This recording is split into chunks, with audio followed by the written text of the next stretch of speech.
Mesdames et messieurs, bon après-midi. Que pensez-vous du sexe au premier rendez-vous? C'est de ça qu'il s'agit cet après-midi. Nos invités ne sont plus à présenter. Il s'agit de Adebada, juriste et consultant en TICA. Bonsoir. Bonsoir, Tatiana. Sur le plateau, Dr Karel Gagné, sociologue. Bonsoir. Bonsoir, Tatiana. Alors, généralement, on se juge au premier rendez-vous. Pour quelles raisons, Monsieur Bada? Mais le premier rendez-vous, c'est le rendez-vous de la découverte, le rendez-vous de l'attraction. C'est le rendez-vous de l'approche liminaire, parce qu'on ne se connaît pas.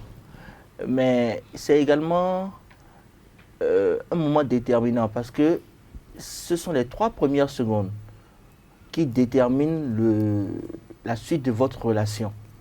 Et le premier rendez-vous est d'autant plus important que s'il laisse une belle impression, la relation serait d'autant plus belle.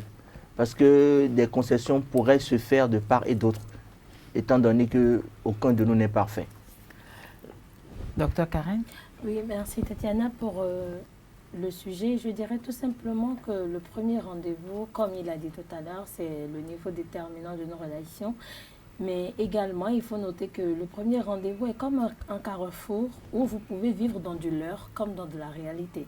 Donc, c'est un moment ou un instant où il faut vraiment être fixé sur ce qu'on veut et aller au-delà du superficiel. Donc, je pourrais dire que le premier rendez-vous, c'est comme le point de départ après avoir croisé une personne que vous appréciez ou que vous désirez avoir comme femme ou comme mari, comme compagnon ou comme petite copine. Pourquoi généralement, pendant longtemps, coucher avec un homme ou une femme au premier rendez-vous était perçu mal dans notre société? Oui, vous savez, quand nous nous référons aux valeurs et aux normes de notre société, selon la tradition, on peut dire tout simplement que quand la femme, au premier rendez-vous, aujourd'hui, comme ce qui est constaté à l'ère de la modernité, va au rapport sexuel, on la juge comme une femme facile, on la juge comme une femme touche à tout ou une femme peu sérieuse. Et on se dit, selon les normes éducatives, la femme doit rester chaste, elle doit garder sa virginité jusqu'à ce qu'elle puisse se marier. Donc on se dit, le premier rendez-vous, normalement, tu dois laisser l'impression d'une bonne fille. Si tu couches au premier rendez-vous avec une femme, avec un homme, pardon, cet homme-là peut te trouver de facile et partir aussitôt après. Mais moi, je me dis, c'est un faux problème parce que nous sommes dans de nouvelles réalités aujourd'hui et les normes et les coutumes dont on a eu l'héritage ne sont plus réellement d'actualité parce que la modernité s'est ingurgitée un peu partout dans l'espace, ce qui fait que si vous couchez au premier rendez-vous ou au dernier rendez-vous, si cet homme veut partir, il partira, s'il veut rester, il restera. Donc, peu importe la position dans laquelle vous vous retrouvez, le faire au premier rendez-vous, selon les caractéristiques de l'homme ou selon les critères que recherche cet homme, peut le motiver à rester, mais lui faire la fille sainte, ni touche, pendant qu'il connaît votre histoire, pendant qu'il sait, il a une idée de qui vous êtes, peut le démotiver et l'amener à penser que vous n'êtes pas du tout sérieux. Alors, Monsieur Bada, vous en tant qu'homme, est-ce qu'il vous arrive de percevoir cela mal, coucher avec une femme au premier rendez-vous? Coucher, c'est aller aux relations sexuelles. Oui. Et, par définition, le sexe, c'est sacré. C'est le mélange de 2 êtres par excellence. Nous allons au sexe pour... enfin, c'est un peu comme si nous arrivons à l'aboutissement d'un processus ou que nous enclenchons un nouveau processus dans notre vie. Quand nous couchons avec quelqu'un, ce n'est pas seulement le plaisir. La relation sexuelle ne reste pas seulement sur le plan physique. Il y a également des répercussions sur le plan spirituel. Donc, quand on dit coucher au premier rendez-vous, quand vous ne connaissez pas correctement votre vis-à-vis, on dit que ce n'est pas prudent parce que vous ne savez pas où vous allez ou ce que vous pouvez récolter. Toutefois, nous avons tous la capacité de lire en notre vis-à-vis comme dans un livre, pour peu que nous ayons de l'intuition ou pour peu que nous ayons de la raison. On peut essayer de se dire à peu près à qui j'ai affaire en voyant la personne. Alors, à partir de là, si nous avons envie d'une relation à ce moment T, pourquoi nous en priver? Parce que la vie, même si aujourd'hui nous avons la possibilité de vivre peut-être 400 ans, ça ne nous suffira pas. On trouvera toujours que la vie est courte.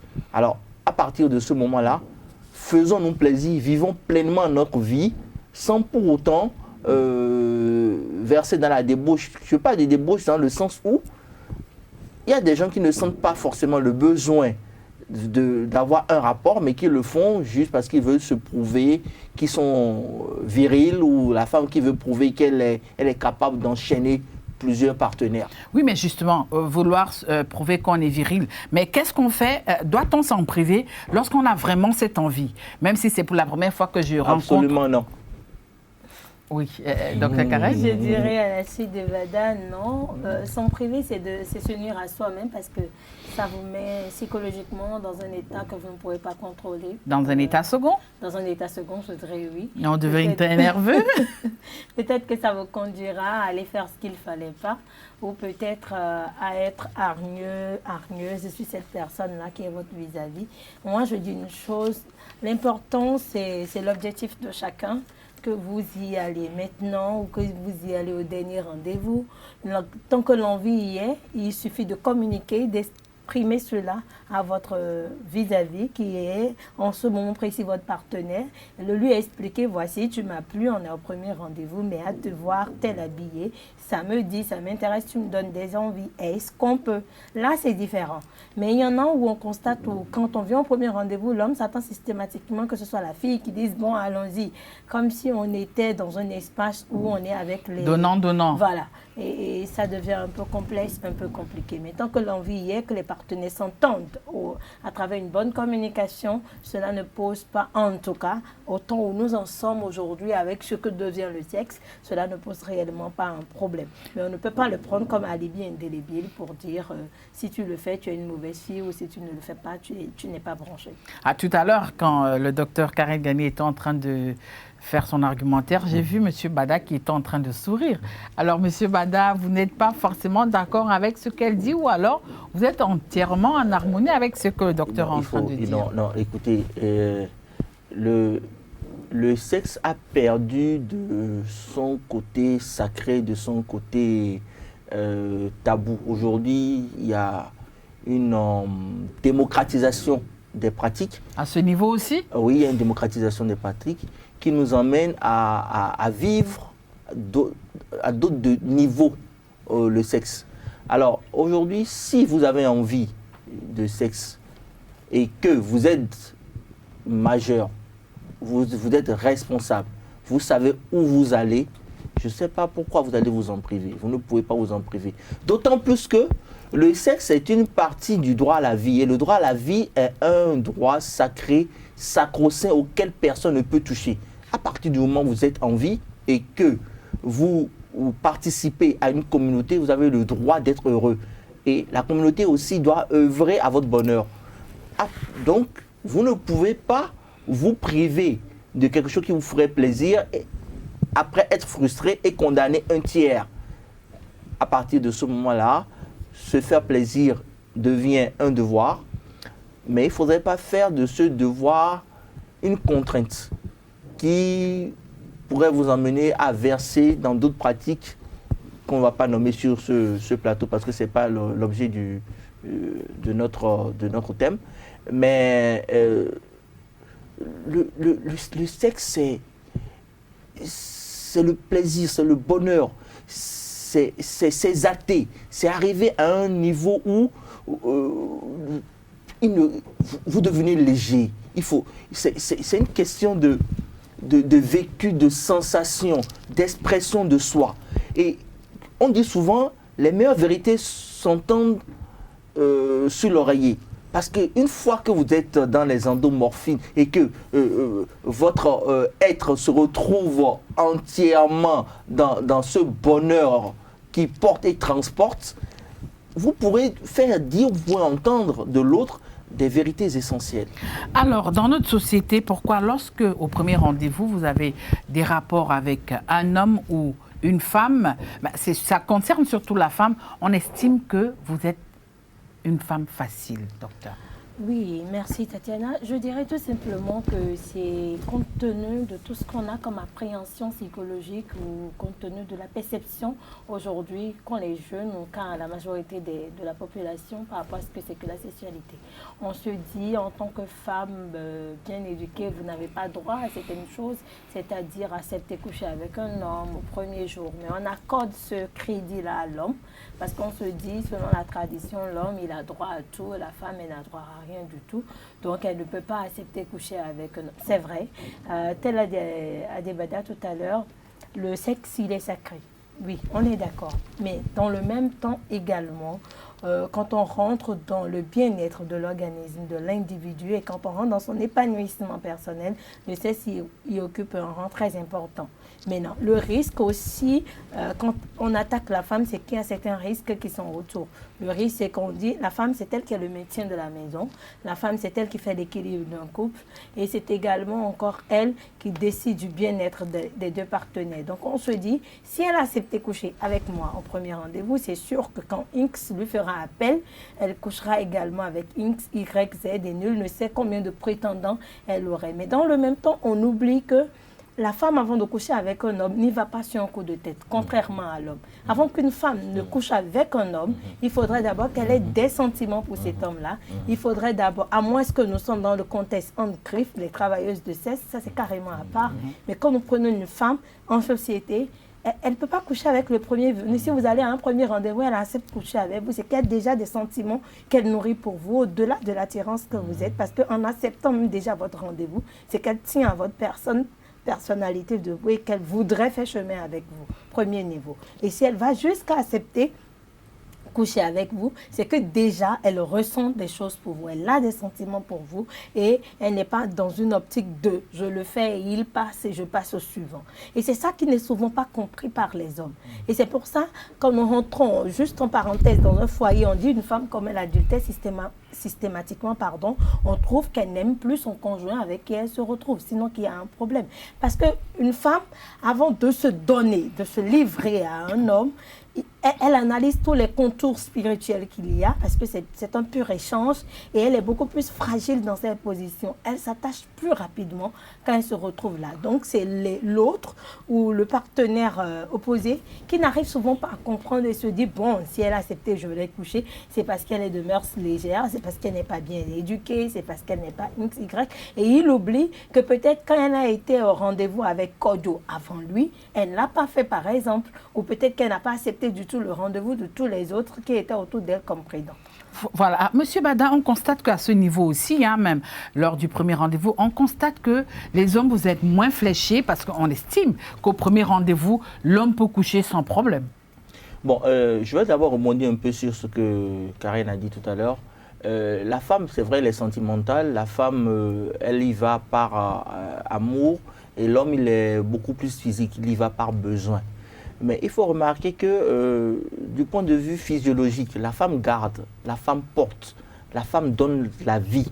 Ce n'est pas le cas de l'homme. L'homme, il est comme un bout de terre qui s'enfonce dans un trou béant sans fond. Et seul Dieu sait ce qui se passe au fond. Et après, lui, il s'en va. Il s'en va parce que lui, il estime qu'il a déjà fait son devoir. Mais au-delà de ce devoir, il y a beaucoup de choses que seule la femme peut faire. Parce que c'est elle qui devient en ce moment l'usine qui donne la vie, si on peut parler ainsi. L'homme, c'est vrai, il donne la semence, mais il n'a pas encore cette capacité de le faire. Donc là, j'aime à le dire, vous pouvez être un soleil de par votre naissance. Si vous trouvez une femme qui n'en vaut pas la peine, vous deviendrez moins qu'un chiffon. Mais vous pouvez être moins qu'un chiffon de par votre naissance si vous trouvez la bonne femme, que le soleil est petit à côté de vous. C'est pour vous dire un peu la force qu'a la femme en tant qu'être, d'accord. Maintenant, l'homme qui va voir l'homme qui au premier rendez-vous pense que c'est la femme qui trouve une femme facile ou qui fait des manières. Nous oublions qu'avec l'évolution, nous sommes arrivés au stade de dire que les hommes et les femmes sont égaux, ce qui est faux. Ça, on ne revient pas dessus, ce qui est faux.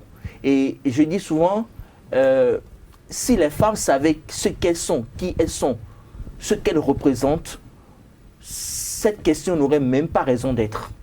Oui, donc vous estimez que l'homme, au premier rendez-vous, il doit coucher sans problème. L'homme au premier Ça dérange pas. L'homme au premier rendez-vous peut coucher si la femme est d'accord. Parce que dans le même temps, il ne faudrait pas que l'homme se dise, en bon macho, elle doit faire ce que je veux. Non, nous sommes des êtres humains, nous avons tous une volonté. Il faudrait qu'on négocie et qu'on s'entende sur un certain nombre de choses. Si nous sommes d'accord, on couche. Parce qu'on sait que le fait de coucher, c'est la semence de quelque chose d'autre que nous mettons en terre. Mais est-ce que nous sommes prêts à arroser cette semence ou c'est juste temporaire? Et il faudrait aussi avoir la franchise de dire à votre partenaire ce que vous attendez de lui ou d'elle. Et c'est ce que beaucoup ne font pas. Tout ça, ça se dit au premier rendez-vous, M. Bada? C'est possible, c'est possible. Et moi, parce qu'un jour, j'ai eu à dire à une femme, écoute, sincèrement, tu me plais, mais c'est juste pour prendre mon pied. Pour prendre mon pied. Alors, moi, elle m'en a voulu, elle m'a pratiquement plus salué pendant près de 4 mois. Apparemment, elle était venue pour le mariage. Non, en fait, elle est venue pour... En fait, moi, par définition, j'ai jamais une relation en me disant c'est pour un temps. Pour moi, c'est toujours pour construire. Après, si la femme décide autre chose, j'ai jamais dit merde à une femme. C'est la femme qui décide.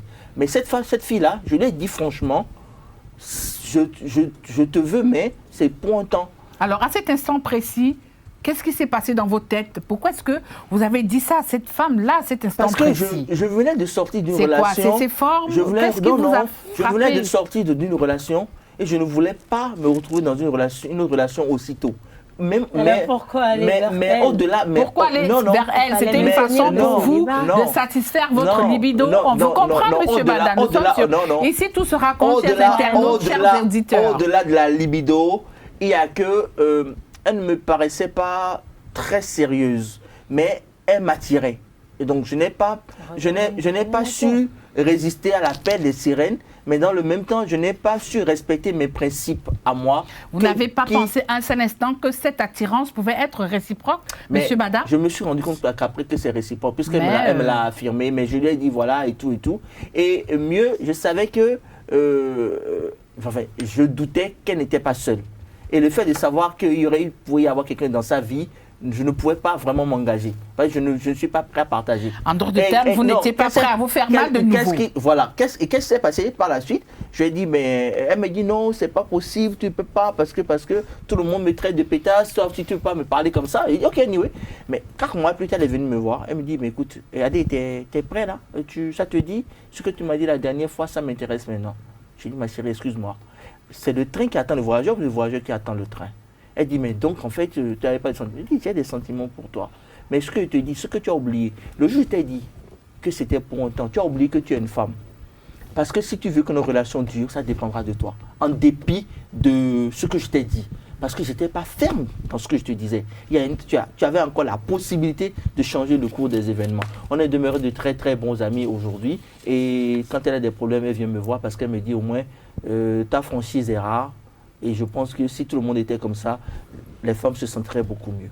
Chers téléspectateurs, chers amis internautes, cet après-midi, que pensez-vous du sexe? Au premier rendez-vous, mes invités, c'est le docteur Karen Gagné, sociologue, et le consultant juriste antique Adé Bada. Coucher au premier rendez-vous peut-il conduire les deux personnes à une relation sérieuse, docteur? Oui, je dirais oui. Coucher au premier rendez-vous peut ramener deux personnes à une relation de longue durée, à fonder un foyer, une famille, à rester... Dans le contexte actuel ou alors vous repartez encore quelques années en arrière? Non, même dans le contexte actuel, oui, c'est possible parce que tout est question d'acceptation de l'autre et tout est question de l'échange des principes de base que vous établissez. Vous pouvez peut-être avoir une autre impression de la personne et après avoir connu ce contact intime, privé, qui est à la fois spirituel et physiologique, vous vous dites, attention, ce que j'y ai trouvé, je peux m'accrocher et essayer de corriger les autres choses qu'il y a autour de cette personne qui ne sont pas vraiment avantageuses pour moi. Donc on se dit, il y a quelque chose que j'ai aimé dans cette relation, peut-être j'ai eu plus de satisfaction que j'en avais ailleurs, donc pour ça je reste là et je me dis qu'avec le temps, je peux l'améliorer, mon partenaire, je peux le corriger, je peux l'amener à devenir le meilleur ou bien ce que je veux ou ce qu'on veut ensemble. Et ensemble, on trace le chemin et on arrive à destination. Je peux dire aujourd'hui qu'il y a des couples que je croise qui ont couché ensemble au premier rendez-vous, qui ont cassé la baraque, mais qui sont revenus encore ensemble et qui aujourd'hui vivent heureux et ont des enfants. Monsieur Bada? Oui, et coucher au premier rendez-vous, c'est pas un drame. C'est pas non plus. Alors, à quel moment ça devient un drame? Parce que vous parlez de drame. À quel moment ça devient un drame lorsqu'on couche au premier rendez-vous? Si vous couchez au premier rendez-vous et qu'à la suite de cet acte, il y a une déception, là, vous aurez du mal à continuer la relation. Parce que, comme ce que vous avez évité. Parce que il y a Monsieur Bada, attendez, écoutez. Il évite le sujet. Je n'évite pas le sujet. Vous savez, quand vous couchez avec une femme, vous pouvez être comblé ou non. Ouais. Et il y a des femmes que vous ne soupçonnez pas, mais qui vous emmènent au-delà du 7e ciel. Il y a d'autres à qui vous donnez la communion sans confession, mais qui vous déçoivent de chez déçus. Ouais. Alors, en fonction de la femme que vous rencontrez et du niveau de satisfaction ou de joie ou de bonheur que vous vivez à la suite de l'amour, je ne demande pas, excusez-moi, c'est pas une partie de baise, c'est une partie d'amour. Quand c'est de l'amour vrai et que vous le vivez pleinement, c'est la voie tracée pour le bonheur éternel. Et quand on évite de coucher avec une femme où on n'est pas sûr de soi, c'est beaucoup plus par respect, c'est beaucoup plus par souci de construire le mieux. Et ça, les femmes ne le comprennent pas toujours. Mais d'ailleurs, les meilleures femmes, la plupart du temps, tombent sur des bad boys. Et celles-là, qu'on traite de tous les noms, finissent par tomber sur de bonnes personnes parce que l'équilibre de la nature est dans, ça se fait, mais aussi il y a l'intuition qui aide les hommes et les femmes à se retrouver. Alors, chers invités, selon une étude réalisée par un magazine, les personnes de deux sexes, soit 85%, ont estimé qu'avoir les rapports au premier rendez-vous avec un inconnu est très excitant. Alors, est-ce que c'est votre avis, cher sociologue? Excitant, je dirais oui, parce que là, on est au niveau des facteurs psychologiques. Oui. On se dit, on ne se connaît pas, il n'y a pas d'attirance, il n'y a rien, mais quand on y va, on se dit, ok, c'est la découverte, je donne le meilleur de moi, même l'autre aussi de l'autre côté décide de donner le meilleur de lui-même. Après, on verra. Et après, on verra. Et quand c'est comme ça, tout le monde s'y met à fond psychologiquement. On dit oui, je peux dire oui, je suis d'avis. On le dit quand c'est avec une personne lambda que vous découvrez le premier jour. Surtout quand c'est des contacts que vous avez en écrivant avec cette personne sans l'avoir jamais vue. On commence par s'imaginer des choses. On est dans une extase psychologique. Et quand on rencontre maintenant l'acteur, on veut mettre en pratique tout ce qu'on s'est dit de manière, tout ce qu'on s'est tracé virtuellement ou tout le théâtre qu'on a monté dans sa tête, on essaie de mettre en pratique cela. Et on se dit, bon, ça m'amène à un niveau où j'ai jamais été. Mais dans le même temps, j'attire l'attention sur le fait que ça peut se faire toujours avec le partenaire qu'on connaît. Le tout réside dans ce que vous avez dans votre tête et dans ce que vous voulez réellement donner. Monsieur Bada, généralement, c'est dans des endroits inimaginables. Alors, est-ce que à ce niveau-là, est-ce qu'à ce moment T, c'est toujours excitant? Disons, dans une voiture, par exemple. Dans une voiture, ça c'est... Surtout quand la voiture est dans un lieu public et que vous pensez qu'il faut le faire vite, bien et que tout le monde soit satisfait, c'est un autre niveau d'excitation. Vous savez, quand on parle de sexe, on parle d'amour, c'est tout un ensemble de paramètres. L'environnement compte beaucoup et les objectifs que vous vous tracez sont très importants. Et dans une voiture, à la plage, dans une piscine, en plein air, sous la douche, sous un cocotier, sous un arbre. Oui, mais est-ce que c'est pas le fait que vous avez peur que quelqu'un vienne vous surprendre qui rend cet acte-là excitant? Non, au-delà de la crainte de voir quelqu'un d'autre venir vous surprendre, vous vivez ce changement de température dans vos mouvements. Et ce changement de température apporte un plus à l'excitation. Alors on sort de boîte de nuit à 3h, 5h du matin, il y a encore la pénombre, on se retrouve sous un arbre sur l'avenue du lycée Koulibaly où il y avait plein d'arbres à l'époque. Il parle en connaissance de cause. En tout cas, j'espère que ce n'est pas son histoire. Je crois que c'est son histoire qu'il est en train de... C'est pas mon histoire, c'est une histoire que je connais par cœur. Parce qu'on me l'a raconté et j'ai apprécié à l'époque. Et que sous un arbre, vous vous laissez aller parce que peut-être vous êtes en groupe, mais vous vous dispersez, chacun se fait plaisir. Je vous assure qu'il n'y a pas une expérience qui puisse être aussi exaltante et qui puisse être traduite par les mots. Faites-vous plaisir tant que vous le pouvez. Il n'y a pas d'âge. Moi, il y a une dame qui a 60 ans, elle a perdu son mari, mais elle était heureuse après le départ du monsieur parce qu'elle dit lors de nos promenades sur cette avenue dont je viens de parler, à cet âge avancé, nous faisons l'amour. Elle a gardé ce souvenir de son mari. C'est des moments sacrés, des moments très forts qui contribuent à votre bonheur et qui vous permettent de dire un jour, je suis heureux ou j'ai été heureux. Oui, docteur, pour conclure. Pour conclure, je dirais, il est important que les jeunes aujourd'hui puissent savoir que le sexe est spirituellement chargé.